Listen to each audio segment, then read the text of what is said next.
रातों रात एक स्टार बन गए।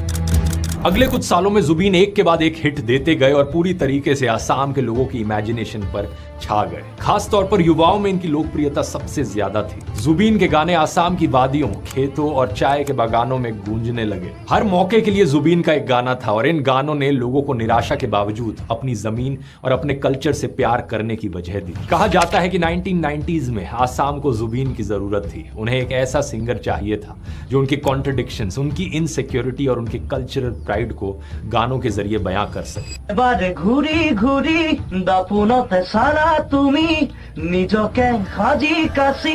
जुबीन ने एग्जैक्टली यही किया। कभी उनके गानों में पॉलिटिकल डिफेंस होती तो कभी कल्चरल प्राइड। उनके म्यूजिक की रूट आसाम की जमीन, इसकी नदियां, इसकी फसलें और इसके कल्चर में थी। अपनी इमोशनल वोकैबुलरी से जुबीन ने ऐसे वक्त पर गर्व के साथ आसामीज में गाना और बोलना आसान बनाया जब एस्पिरेशनल लोगों में इंग्लिश लैंग्वेज डोमिनेट कर रही थी। उनके गानों ने एक ऐसी जनरेशन को कल्चरल और पॉलिटिकल कॉन्फिडेंस दिया जो ग्लोबलाइजेशन और माइग्रेशन के प्रेशर्स का सामना कर रही थी। साल 2000 तक आते आते जुबीन ज्यादातर आसाम के लिए एक आइकन बन चुके थे। पूरे आसाम में बिलबोर्ड्स पर उनका चेहरा रहता था और उनके गाने हर जगह सुने जाते थे। हर साल अप्रैल में होने वाले बिहू फेस्टिवल में जुबीन की सबसे ज्यादा डिमांड रहती।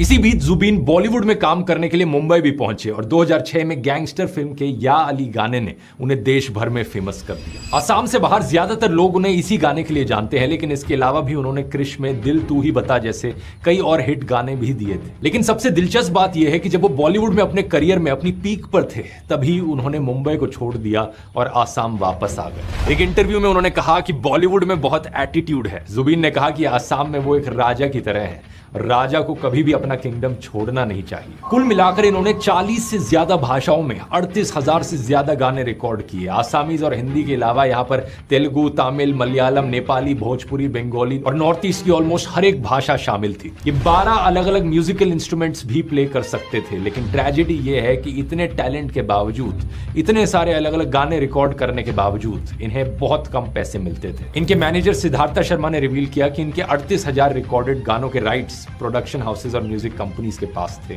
और जुबीन को सिर्फ वन टाइम रिकॉर्डिंग फीस मिली थी। म्यूजिक कंपनीज ने इन्हें बहुत एक्सप्लॉइट किया। अब यहां तक की कहानी सुनने के बाद आपके मन में सवाल जरूर आएगा कि पॉपुलर आर्टिस्ट तो पहले भी बहुत हुए हैं और सिंगर्स तो आज भी ढेर सारे बहुत हैं जो काफी पॉपुलर हैं, तो जुबीन में ऐसा क्या खास था? इसका जवाब है दोस्तों कि जुबीन की पॉपुलैरिटी केवल उनके म्यूजिकल टैलेंट की वजह से नहीं थी। आज हर किसी के पास जुबीन से रिलेटेड एक किस्सा है, उनके साथ एक तस्वीर है, क्योंकि जुबीन लोगों के बीच लोगों के लिए जीते थे। ये कभी मजदूरों के साथ सड़क पर ही बैठ जाते और उनके